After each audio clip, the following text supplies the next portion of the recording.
Hello my dear friends, you're in the Military Summary channel, and today we will discuss the situation in Ukraine on the 20th of October of 2024. Today we have a lot of very interesting updates, we have very interesting changes on the ground, so let's start. And this video I would like to discuss with you the topic that we have already forgotten to talk about. For example, I don't remember for sure where exactly we were talking about the situation with Ukraine air defense, and more precisely with the situation with the Russian Geran drones. You know that the Russians began using these drones almost every single day, and they're using the significant number of these drones, so it's become something like regular, something normal, and sometimes we don't even pay attention to another wave of Russian attack. But the previous 48 hours we got very interesting two videos from the Poltava region. These two videos, we will discuss them in a minute, and after I watched this video I was shocked first of all, and then I decided to calculate the number of drones of Geran type that the Russians have used at least since the beginning of the previous week. We're talking about the period of time between the 13th of October and the 20th of October. And according to raw calculations, the Russians have used during this period of time since the beginning of the week a little bit less than 600 drones of this type. 600 drones of Geran type, the significant number. And according to Ukrainian reports about the work of their air defense, the Ukrainians for the same period of time managed to bring down maybe 50-60% of these drones, and most of the drones managed to get the target and to deal the significant damage to Ukrainian facilities, energy facilities, different military objects, and so on. So what made me let's say begin this video with this topic? These two videos from the Poltava area. Let's take a look at this video. This is the first video, and we can see the sky above Ukraine, and just in this small episode we can calculate up to 5 drones that were flying above the city by the name of Pyryatin, and as you can see, without any resistance. There were just 5-6 drones flying above the settlement. They were heading in some directions, in the western direction of Ukraine, maybe in the direction of Kiev. This is another video from maybe another angle, maybe from another moment, but we can see that one by one after another, tens of drones of Geran type are flying in the direction of Kiev, or maybe in the western part of Ukraine. So currently the Russian drones of Geran type are flying above the territory of Ukraine as regular birds. Sometimes people doesn't even pay attention to these birds because there are so many, and they see this picture almost every single day. This is, for example, the picture of that was published on the 19th of October, another batch of drones flying above the territory of Ukraine and dealing the significant damage. And this is the only reason why the Western countries still haven't provided the Ukraine the significant number of air defense systems, because despite the number of Patriot systems that the Western countries can send to Ukraine, they are completely useless against this swarm of drones of Geran types, because they can destroy everything, they can see everything, and the Russians continue improving this type of drone as a universal weapon above the territory of Ukraine that managed to establish complete air superiority. Now let's move to the situation on the ground. First, let's talk about the Zaporozhye. During the previous 24 hours, the Russians attacked the central part of the city with the FAP 500 or 250. As a result of attack, there was a very heavy explosion in some mall that the Russians are saying that Ukrainians were using this territory for some warehouse and ammo depots. Another moment of complete Russian air superiority. Now let's talk about the changes, and let's first start with the South Donetsk direction. During the previous 24 hours, we admitted this Russian actions and Russian focus in two directions. The direction between the village of Zolotaya Niva and Shakhterskaya, and between the city of Ugledar and the small village of Bogoyavlenka. During the previous 24 hours, the Russians were bombing and attacking the Ukrainian forces, but without any changes on the ground. The Russians were preparing before the full-scale offensive operation. You know that right before we start making the video, there was one interesting article published by the Russian soldiers exactly from this direction, and they're saying that the Russians managed to improve their position significantly. We don't have any changes on the ground. We don't have any mappers update, different mappers update, or we don't have, let's say any video.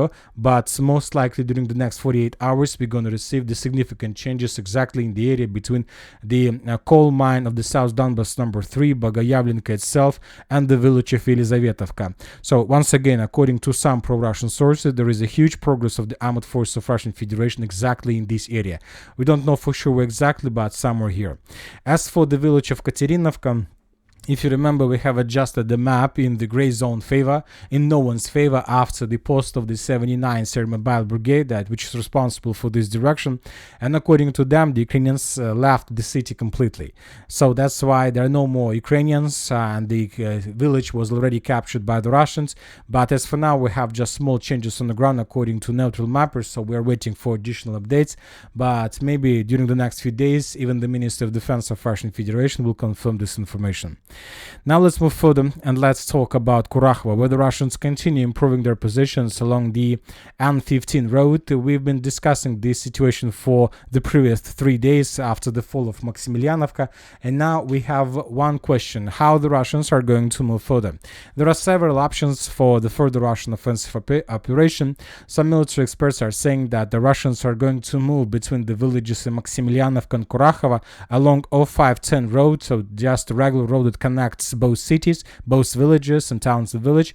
And some sources are saying that the Russians may try to attack Kurakhove, trying to outflank the town of Kurakhove and to attack the village of Dalnya. So this is possibly and most likely a Russian maneuver that we're going to see during the next few days or few weeks. Furthermore, as for this maneuver, today we got very interesting geolocation from the road 0510 between the town of Kurakhove itself and Uspienovka. And in this video we can see the Russian FPV drone that was flying already above the main supply road. The Russians were hunting the Ukrainian vehicles, and as a result of, as you can see, several attacks, few vehicles of armed forces of Ukraine were damaged and destroyed. So obviously, based on this video, we can make a conclusion that at least the FPV drone control over the main supply road was already established by the Russians. And I'll remind you that using this road, the Ukrainians had at least used to have possibilities to support their forces in the city, in the village of Novohrodivka, and of course in the village of Bagayavlinka. And the most important, the Ukrainians using this road were able to support their forces along the river of Sukhiy Yali from the village of Uspienovka till the village of Katerinovka. And now we see that after the Russians established FPV drone control over this territory, the Ukrainians most likely will begin suffering some problems. Of course, there are still a lot of roads how to support their forces along the line of combat contact, but now it's going to be much more difficult. Now let's talk about Kurakhove-Gornyak. As you can see, we have adjusted the map according to the Minister of Defense report, according to the pro-Ukraine mappers update, and according to one video that was published from the former video of Sofiivka. For example, as for the video, this small video, we can see FPV drone attack of the armed force of Ukraine on the edge Russian positions. Based on this video, we have adjusted the map. This building was geolocated. This is exactly the point that the Ukrainians were attacking during that video. Furthermore, the Minister of Defense of Russian Federation itself reported that the entire village of Zaryana was captured by the Russians. Of course, if this information is correct, this is the significant progress of the armed force of Russian Federation, because the Russians, by this attack, by this progress, managed to take not just control over the city itself, over the village of Zaryana itself. The Russians either managed to cross the Vovchi River, and now there are no problems for the Russians to continue offensive operation, further offensive in the direction of Kurakhovka and of course in the direction of Gornyak. As for the town of Gornyak itself, during the previous 24 hours, we have additional changes on the ground, at least according to according to Ukrainian mappers. So these fields were captured by the Russians, and this small part of the fields was captured by the Russians as a result of clashes during the previous 24 hours. Now let's talk about about the city of Selydove, and the situation for the Ukrainians is getting worse and worse. And currently we can make a conclusion that most likely the Ukrainians will not be able to escape the encirclement. At least 30, 40 or 50% of the current group of current forces that are located in Selydove would be encircled within the next week or within the next 10 days. Now let's discuss some details. According to several pro-Russian resources, as a result of clashes, the Russian troopers managed to take under control over the southeastern part of Vishnyovo. And summarizing everything, this is approximately the territory that is already under complete Russian control by different pro-Russian military experts and Russian resources. Obviously, this is the significant progress, and the Ukrainians still have just one road for supporting their forces along M30 road between the city of Pokrovsk and the city of Selydove, but this road is already under complete Russian, at least fire, artillery, and maybe FPV drone control. And I'm waiting for one thing. I'm waiting when the first FPV drone videos with the FPV drone attacks will be discovered, and exactly along this area. As soon as we receive the first video along M30 road, this is going to be the day of complete encirclement of the Ukrainians on the territory of the city itself. Very important updates are coming from the eastern part of Selydove. As you can see, we have changes on map. Let's compare the map for the 19th of October. This is the situation and in the end of the 19th of October, and this is the situation by the end of the 20th of October. So as you can see, the Ukrainians lost completely control over the eastern part of Selydove, and the Russians moved their forces in the central part, in the northern part, in the northwestern part of the settlement. The Ukrainians managed to take under control, the Russians managed to take under control the mine of Kurakhove. We have two geolocations that confirm this. For example, in this video that was published by Ukrainian soldiers, we can see the several FPV drone attacks on the edge Russian positions on the territory of the mine of Kurakhove, and we have another video, another episode from the same video that was geolocated in this point. Based on this video, we have, and these two episodes, we have adjusted the map in Russian favor. Once again, this is the situation on the 19th of October, and this is the situation on the 20th of October. Most likely, the telecom of Kurakhove was also captured by the Russians, because the main supply roads that maybe the Ukrainians used to have to support their forces on the hill itself go through the Russian control area. So either the Ukrainians are blocked on the landfill, or the landfill was already captured, because now the Ukrainians can't support them, can't support any units on the Kurakhove landfill if there are some. Now let's discuss additional situation with the Novohrodivka Pokrovsk direction. During the previous 48 hours, we received the final confirmations that the Russians at the beginning of the Novohrodivka offensive operation didn't capture the landfill and the mine of Novohrodivka III. If you remember, since the beginning of Russian offensive in the direction of Novohrodivka, a lot of mappers, including pro-Ukrainian and including neutral mappers, and especially including pro-Russian mappers, have adjusted the territory between Novohrodivka itself, Krutoy Yar, and Mykolaiivka. We're talking about the mine and this landfill under complete Russian control, without showing us any geolocations, any video that can confirm this. But we decided to color this territory as a contested area and to wait until we get additional updates. And probably after a month and a little bit more, we didn't receive anything. And yesterday, on the 19th of October, we received the first geolocation from the territory of the mine. And in this video, we can see Russian FPV drone attacks on the edge Ukrainian positions. And later, we got additional comments to this video, and people were saying that those who has connections with the situation on the ground, that this is archive video, and basically this video took place somewhere in the beginning of October, maybe 5th or maybe 6th of October.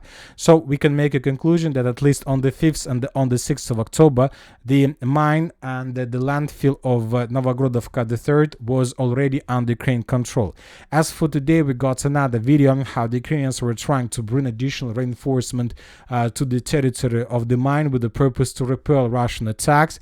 There was very heavy clashes. In this video, we can see that some of the building was already captured by the Russians by the time the video was made.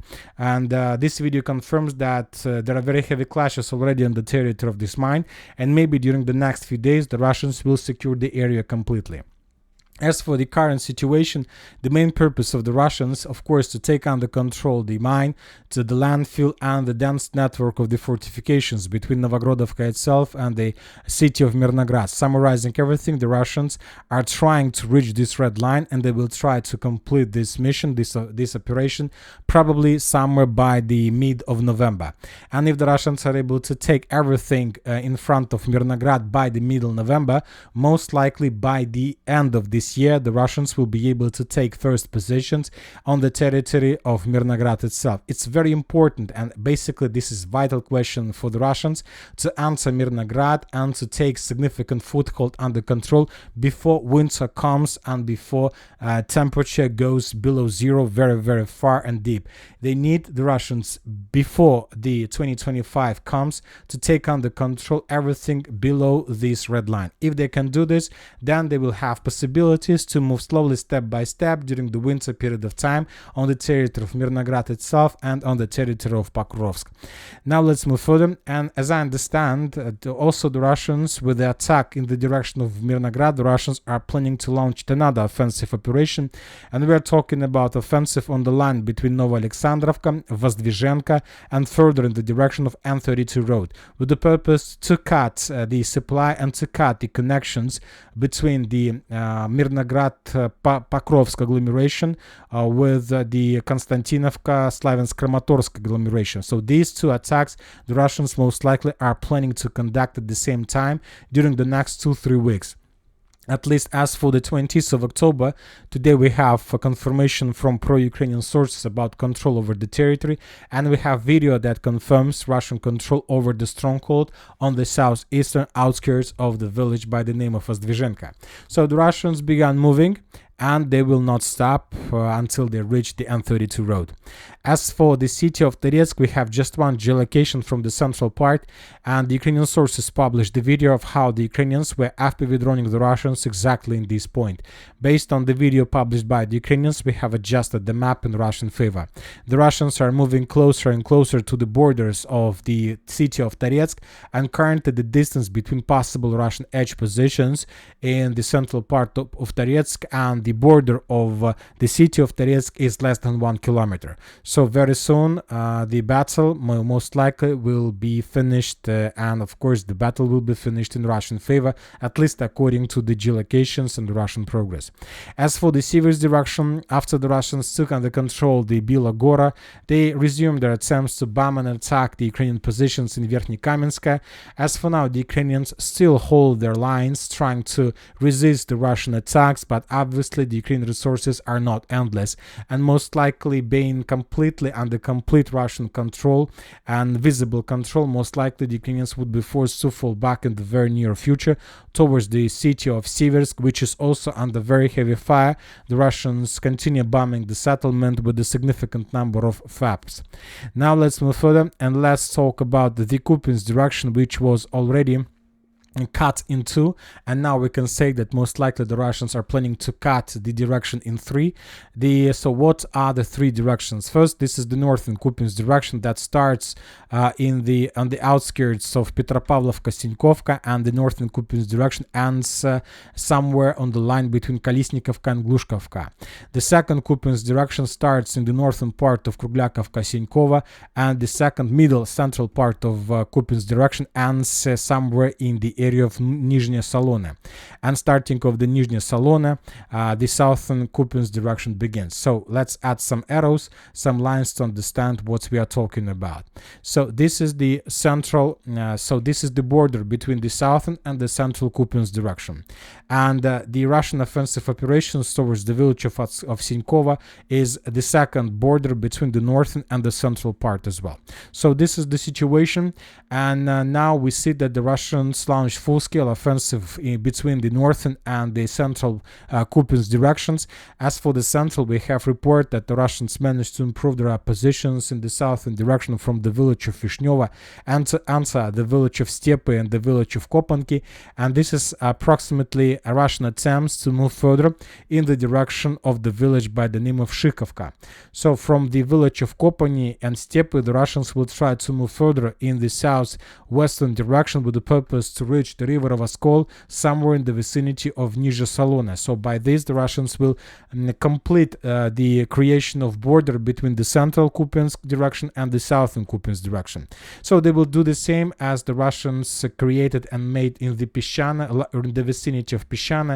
If you remember, when Pischana fell, we were following the situation by the name of the flower of Pischana that was blooming for several days and several weeks in the summer and the early autumn of 2024. As for the current situation on the ground, we receive a lot of updates that confirm the additional Russian progress and that the Russians managed to reach the river of Oskil completely. This is the situation on the ground on the 19th of October. This is the situation on the ground on the 18th of October. And now this is the situation on the ground on the 20th of October. The Russians managed to take under control the significant number of buildings. Obviously, there are more than 30 buildings. There are up to 100 buildings that were already captured by the Russians, including farms. And this is the video that confirms Russian control and Russian additional progress in this area. In this video, we can see the village of Kurakhove that was bombed by the Russian artillery, and we can see the significant number of Russian armored vehicles and personal carriers that were moving through the northern part of the settlement with infantry on board. This video confirms that the Russians both have strong control over the territory and that the Russians managed to concentrate the critical mass for further offensive operation. And we have another video from the most western flank along the river of Oskil itself. The video was published by the Ukrainian FPV drone operator Achilles. And in this video we can see also the significant number of Russian vehicles attacking with the convoys Ukrainian positions. And we can see how Ukrainians were trying to slow the Russians down and to stop them. But they managed probably to destroy or damage some vehicles, but most of them managed to reach the target, to land infantry and to begin expanding their positions. So this is the situation in this area, and we have additional changes on the ground in the northern Kupyansk direction from the northern flank. For example, different mappers reported that during the previous 24 hours the Russians managed to improve their positions to the west of Sinkova towards the village of Oskil, and this is like attack to maybe the Russians will try to cross the river of Oskil from this area as well, with the purpose to outflank the city of Kupyansk from the north and to attack the Ukrainians from behind. Everything is possible. Let's wait. We see that Ukrainians are very weak. They didn't show any resistance to the Russians during the previous weeks, and let's see what is going to be next. Now let's move further and let's talk about the Suji direction. As for this territory, during the previous 24 hours we haven't received anything special. We don't know for sure how the story with the cauldron finished between Novohrodivka, Novoselovka, Novosorochina. We didn't receive any videos about additional trophies or the Ukrainians that were running or abandoning their positions. So let's wait. Most likely tomorrow we're going to receive the significant number of updates, and maybe we will change the color, and most probably in Russian favor. And that's it for today. Military Summary channel reminds we condemn any violence in the world. Thank you for your watching. Subscribe to my channel, put your likes, join my Patreon, and have a good day. Bye bye.